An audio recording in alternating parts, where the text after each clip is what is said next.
Hi, welcome to the Sifu Mimi Chan show. Thanks for joining the conversation.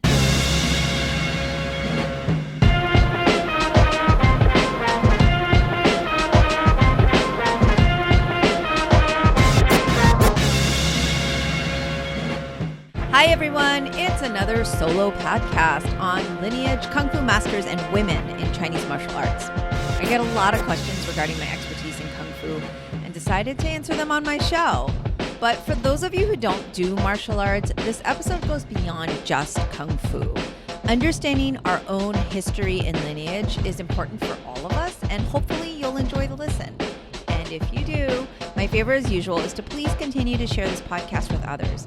It would also mean so much if you would rate it and leave me feedback. If you would like to help keep this podcast going and support the work I do, visit my website or patreon.com/Sifu Mimi Chan to become a patron of the show and show me some love. I appreciate you. For comments or suggestions, reach out on social media at Sifu Mimi Chan. Now, on with the show.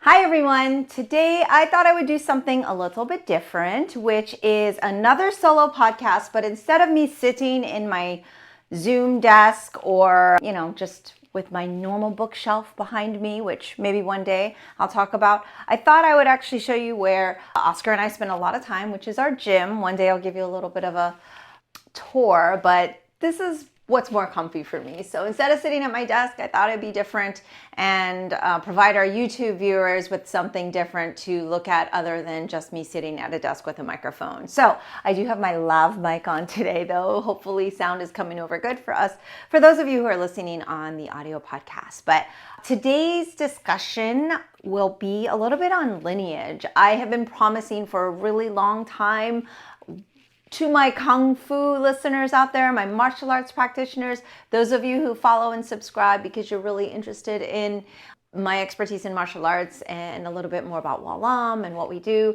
I thought I would take some time to discuss lineage. For those of you who follow me on Patreon, you guys got a really special kind of backstory on some of the events that happened this week in regards to one of my father's older kung fu brothers passing away. And I talked a lot about that, and it really sparked a lot of thoughts for me regarding lineage and martial arts and the importance of that and how that also can get very complicated. I recently did a talk last month in AAPI Heritage Month for a company. I do keynote speaking. So quick plug for anybody out there who wants keynote speakers.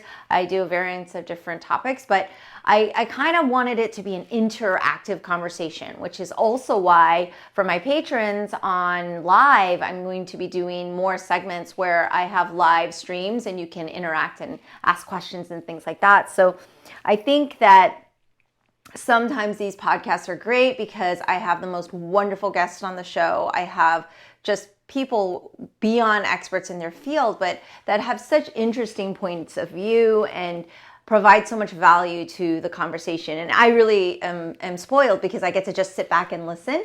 And oftentimes I'd be very honored that guests say, oh, I'd like to interview you. I want to hear your thoughts. And I know that some of you out there have expressed the same, that you'd like to hear some of the things that I'm an expert in. And I know often I have my favorite co-host and human of all time, Oscar, on the show with me. But today I am writing solo. So at that keynote conversation, at that keynote presentation, one of the questions I kind of wanted the audience to get warmed up with was, what comes to mind when you hear the word Kung Fu Master? And as you can imagine, the responses range from Bruce Lee and Jackie Chan to old Kung Fu guy from like Shaw Brothers. And that made me really laugh because that was pretty much, honestly, growing up, kind of what I had in my mind watching all of those movies. And a lot of you will see this guy right here and think Kung Fu Master because 1000% he is Kung Fu Master. So I am fortunate that I did grow up with a Kung Fu Master in my life. And because of that, it has shaped who I am and my perception of things. And so this book also, I know this is going to sound totally like I'm advertising throughout this whole conversation, and that totally was not the intent. But the book I'm holding for those of you who are not watching me on video but listening on audio is my father's book on his lectures from the early 70s regarding Kung Fu styles, theory, philosophy, weapons, Chinese medicine, and it's just a lot of the philosophy that we hope our Wallam practitioners will learn, absorb, and then take with them into their life, right? So this book is really great. Now, as a disclaimer, it was taken from lectures from the 70s. So as you know, there's verbiage, there's ways that things were explained. It's also translated. So it's not like, oh, this is a great, beginning, middle, end type of story. What it is amazing philosophy and information that then allows us as practitioners and as humans to really take that philosophy and apply it in our life, right? And so I also did an audiobook of this not too long ago, thanks to one of our Wallam members, Sifu George's student, Eric. Shout out to him for pushing me to actually do the audiobook on it because he loved the book so much. And then I thought, you know what, why not? Let me read the audiobook and also digitize it so it's available on Amazon. So not just Wallam practitioners have access to it, but like everybody can have access, because really you don't have to be a martial artist to hear a lot of this philosophy. A lot of it applies to just Chinese culture and understanding Chinese American culture now, because as we are here in America applying all of this, it changes, right? Like how things were conducted in ancient China times with martial arts and how we see it moving and progressing into now definitely evolves.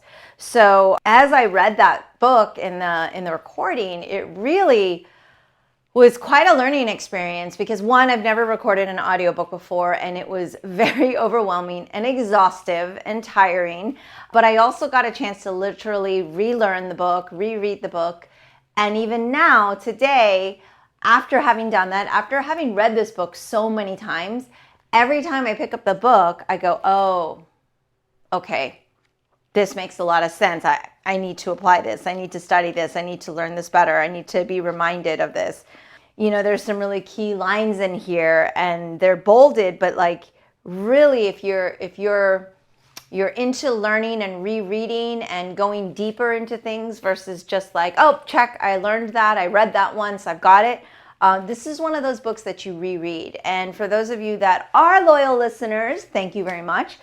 You'll know that the amazing Coach Dan John and I have been dissecting The Sword in the Stone for a really long time. I think we're on episode like 12 or something like that. And we're only in like chapter 7 or 8.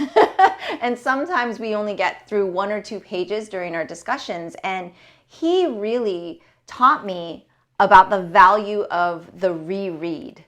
And there was a time in my life where I really enjoyed like the Chronicles of Narnia and how I had read somewhere in my 20s that, oh, this is one of those books that you read when you're young and when you're an adult and then when you're older. And, for a lot of people that might still hold up. The books don't hold up as well, and once it's been kind of dissected, there are some problematic things. But in my opinion, just my opinion, C.S. Lewis is still by far an amazing author, writer. I could never compare. But The Sword in the Stone, T.H. White, like, wow, that is something that you can really go deep in. And just to give you an example, when Dan John and I were talking on the last podcast, it literally aligned with that whole Oscar sham of Will Smith and Chris Rock. Like, it literally applied to that situation. And you're thinking, how can a book that was written so long ago have so much relevance? And that is the same for this, right? This is lectures from the 70s, and it just kind of is this awesome reminder that we can always be learning from history. Many of you out there are saying, here we go, AAPI history education. As you know, I've spent the last year plus of my life now advocating for that because I felt such a deficit in what I knew.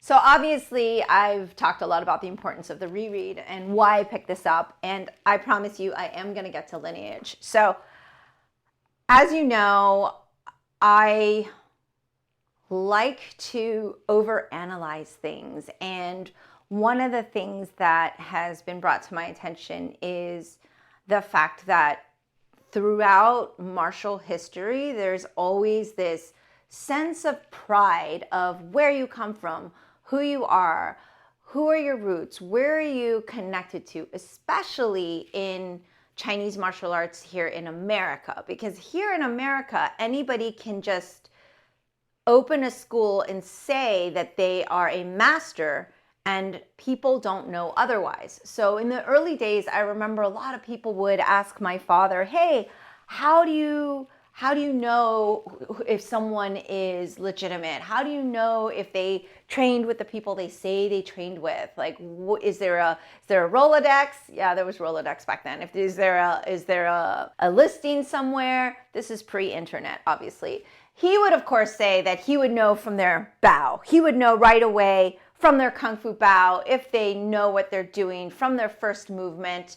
But those of us who aren't Kung Fu masters, experts that know everything about martial arts and can tell, one way that we usually tell people is if you're looking for traditional martial arts, traditional Chinese Kung Fu, that's something different than I'm looking for learning from someone who can teach me a lot about physicality. They're two different things. So if you're looking for something that encompasses the philosophy, that mind-body connection, the cultural aspects, and learning about the cultural aspects of that style, that lineage, what country it comes from, and just kind of going down and following that lineage, then usually you ask, who was your Sifu? Who did you learn from?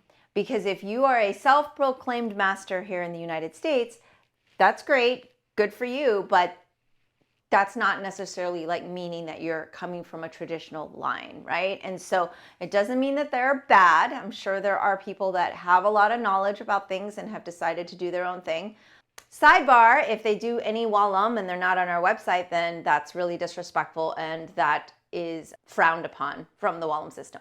But lineage is one way in which I often tell people is a great way to see, like, where do you come from? And when people aren't able to tell me who their Sifu was or who their Sifu was, then I know kind of what they've been taught, right? And so for our students, we make sure that they learn this. We light incense every day before a class to our ancestors, and it is important for them to know who are these people that we put on our martial arts altar. It's not religious, it's martial arts. Who are these people that we pay respects to every single day before we start our class? We want them to have that connectivity and know they're part of something greater in terms of the history of it, right? And the richness of it. And that's something that's important to us. Again, doesn't mean it's important to everyone, but it is really important to us. And having that lineage really kind of helps humble you and remind you that you are a part of something, kind of a part of something small. And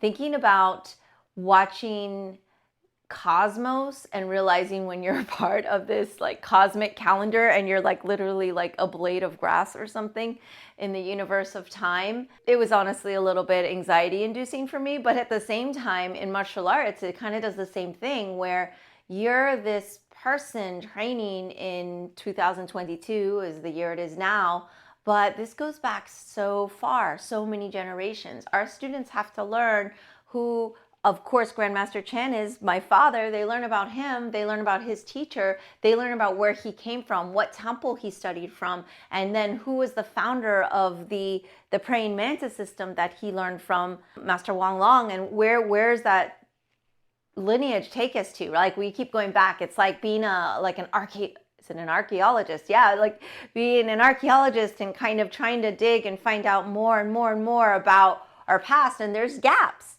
There's gaps in that past because not all history is preserved well. And that's why I think it's on us to help kind of continue to teach that so the history isn't lost, but also so that we can learn from it, right? And so I was talking earlier about my uncle, or my Siba, which is my father's older Kung Fu brother, and that he recently passed away, and it brought up all of these feelings and thoughts, but what it also brought up was memories. And I think all of us go through this when we suffer loss and we lose someone. But for us at the school, my encouragement for my students was to use this as an opportunity for gratitude and to use this as an opportunity to be feel that connectivity to our lineage, right? And so one of the things that I use my students, I tell them, hey, we should be doing this. And it's really because that's what I feel that I should be doing. It's something that kind of helps hold me accountable to taking a moment from getting on the computer and doing all the things I'm always doing, from, working on all of these different projects and activism and being pulled in different directions. It's like, take a moment and just kind of have that gratitude and remember. And one of the things that jumped out at me was Oscar, my husband, and we were in Hong Kong. We went to Hong Kong very, very often. We take students there. We did tours.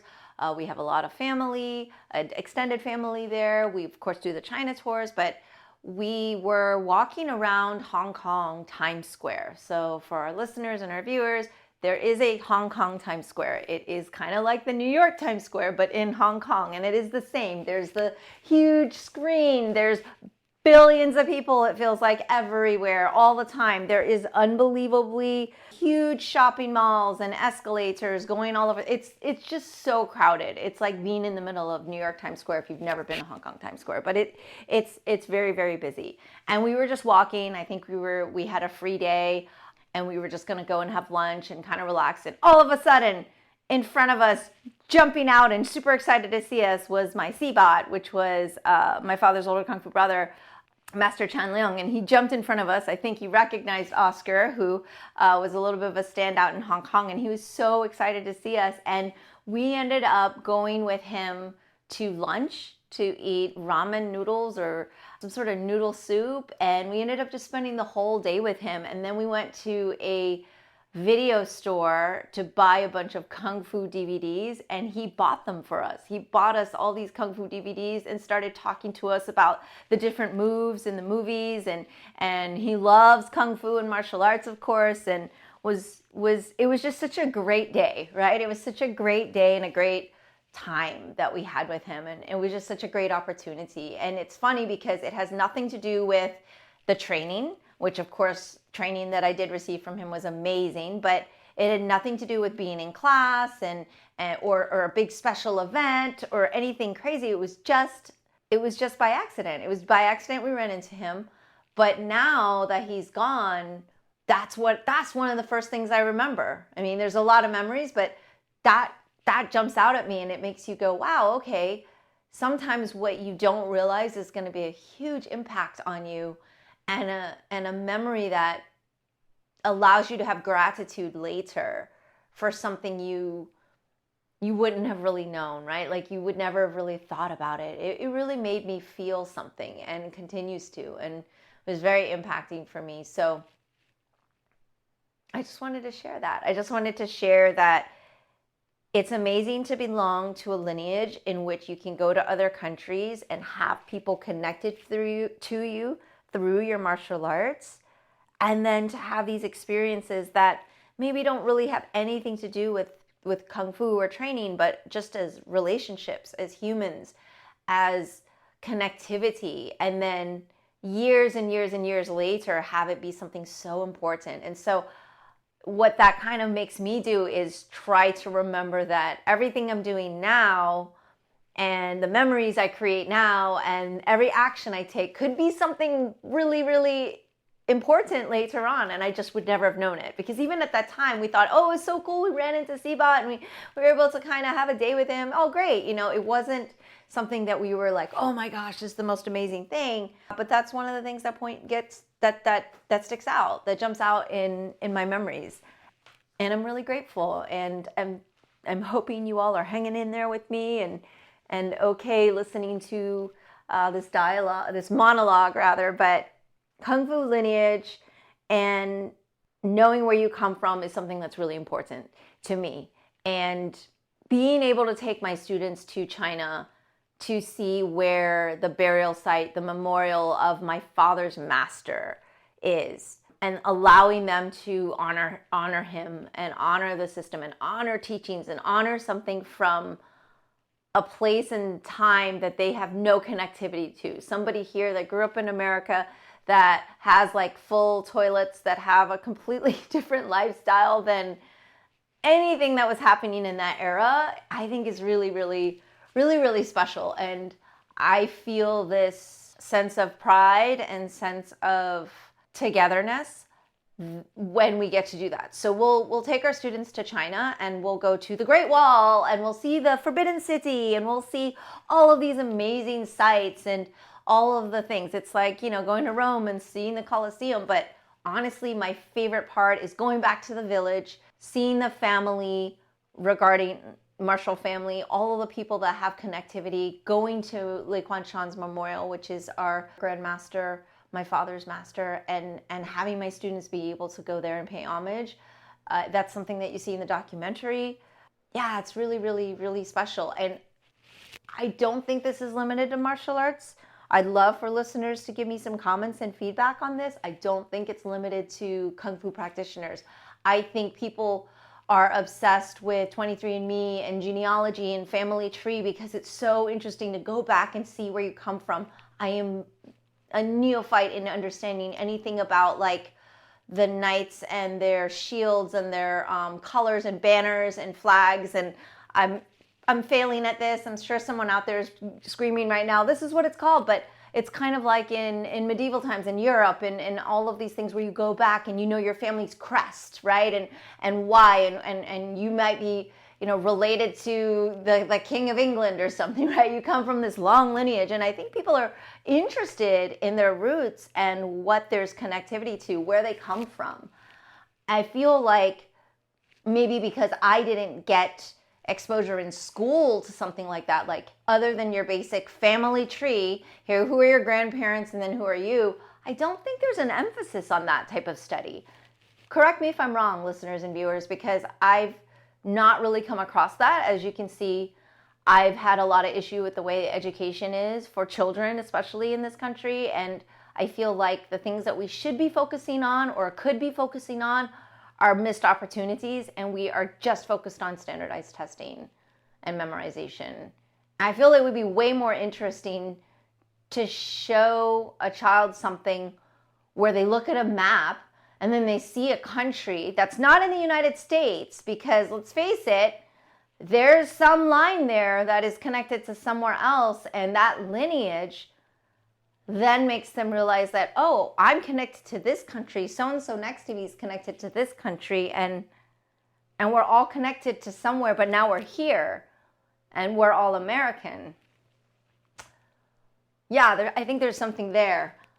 And it's not limited to the Asian culture or having AAPI history, which is what I'm asking for, right? I feel like if everyone knows where they come from, it'll help connect them to now. That's at least what it does for me. One of the things with Kung Fu lineage that has been really interesting always is there's an argument. Everyone wants to be connected to the line of famous quote-unquote masters, or people maybe that movies were made out of. And no disrespect to any of those masters, because, but they just happen to have been chosen out of time.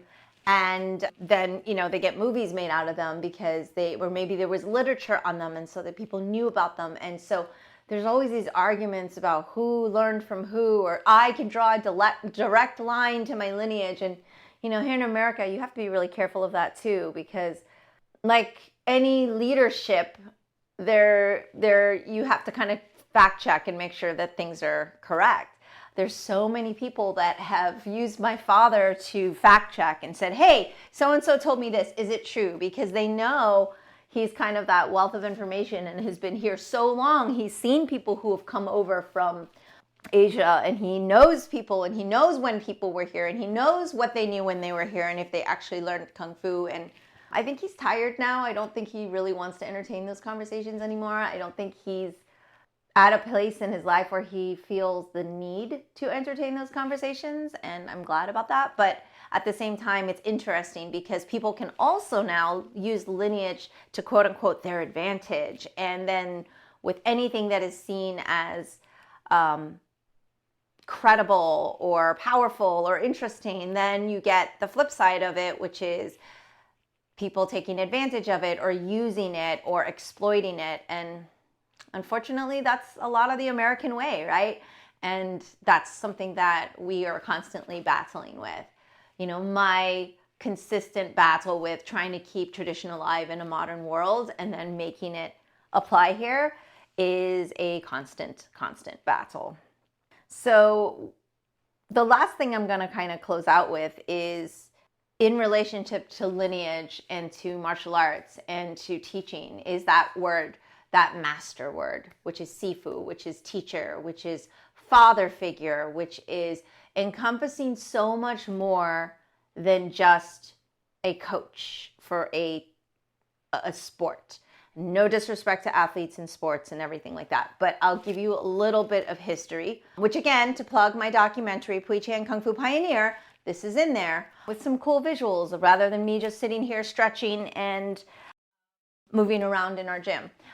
So Sifus in the old and ancient tradition times were almost like your adopted parent. If you were taken in by a Sifu, if you went to train and then you were chosen to be a disciple, you were chosen to be a part of that family, of that inner circle. You were considered like a son to the Sifu.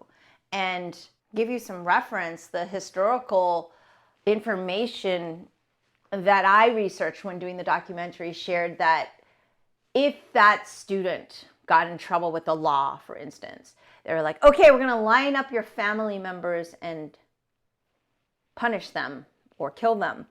The first one, before your parents, that would be punished or killed was your Sifu, because that relationship was the most important relationship that you had. That person was just incredibly important to where that would have been the worst thing that could possibly happen to you. So that relationship with your Sifu it's kind of beyond even a parent. And it means father figure. It means parent, it means your Kung Fu teacher, of course, but it's beyond that. And there's this really great breakdown of the word Si and Fu or Shi Fu and that expert term and who it is and how it's broken down. And it's pretty cool. But I am not going to pretend that I am good at Chinese because, as you know, I was born here and my mom is Jamaican and my dad spoke Cantonese and was not school educated to where he could kind of explain the dynamics of the lineage from, or how words are derived, their derivatives and where they come from. And so the word Sifu itself, as you've noticed, I've been saying father and son, male. Women weren't allowed to learn Kung Fu, so there was really no need to have a female word for Sifu because women didn't really learn Kung Fu. Sifu is a male term, so in the Chinese language, if you refer to your dad, it's a male person, and your mom is a female person, and your aunt is a female person on either your father or your mother's side. It's the words are very specific. So there is gender to it. There is chronological order to it. There is so much involved in one word, which is why the word is so important. So a Kung Fu master is a Sifu, right? Because back in the day, there was only one. Like you wouldn't have multiple Sifus of a style per se. So here in America, that has kind of changed. Like we have a certification system in which we empower others to continue the lineage and proliferate the style. And so we give them this credibility and we give them the title of Sifu so that they can be a master in their school. But there is still just the one Sifu, right? And in our style, that would be Grandmaster Chan. And he would be a Sifu. He still considers himself Sifu, even though he is now like great Grandmaster.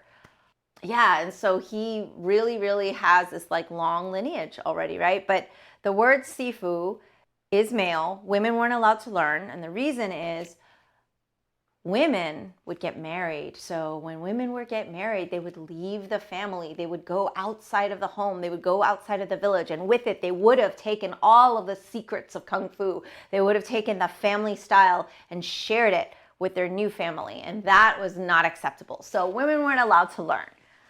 Modern day now, of course, women obviously are allowed to learn Kung Fu. I'm grateful that my father, while is a very traditional man, he is also very progressive in thinking and knowing that He wanted to come to a place like America so that he would have the freedom to then share his art form and share his culture and share his style, and with not just other Chinese guys, but with all people of diverse backgrounds, and that included women. And so now we have female Sifus, and people in the past, in the 80s and 90s, we were like, okay, what do we call Sifus who are women? Because that's a male word, because the wife of a Sifu is called Simo, and that's it, Sifu and Simo, right? And so there was no husband to a Sifu because there's only a Simo. So a lot of the older guys, my brothers, like to call Oscar Simo Oscar. He loves it. He embraces the term and totally takes that on, that persona, and he's fine with it. Of course, now he's a certified Sifu, so he's also a Sifu, but he doesn't mind being called Simo by my brothers who are his elders. I don't know if like younger people calling him that would be okay, but he totally embraces it. So yeah, that word was often thought that we needed to reinvent something that was the equivalent to a female, to a male Sifu. So what would be an equivalent word? And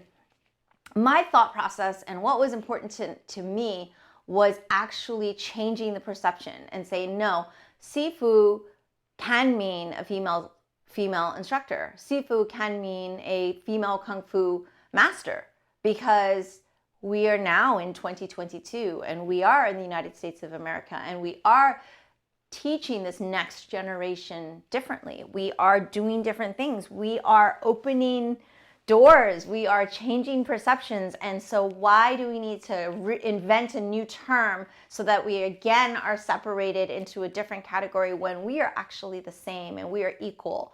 And so my mission, since I was very young, because I was a very young female Sifu at one time, not now, my goal was to change that perception. And now I believe people don't even know the word Sifu is only meant for males, because I really believe we've gotten to a point where there are more female Sifus. It is widely accepted, and I would like to believe like I had a small part in that, of that perception.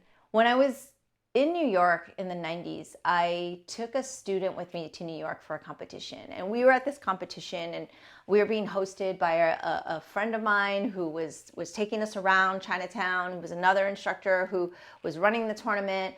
And we were going to go see my student's uncle in Chinatown. And he was so excited. He goes, my uncle's really excited to meet my Sifu, because as you know, Chinese families, they know that meeting the Sifu is meeting someone very important. So it was very, very exciting. And, we were driving around, we went to Chinatown, and my student said, oh, look, there's my uncle. We got out of the car, my student and I, and then my friend who was driving us around at the time and who was there, he brought us up to the curb so that we could get out of the car.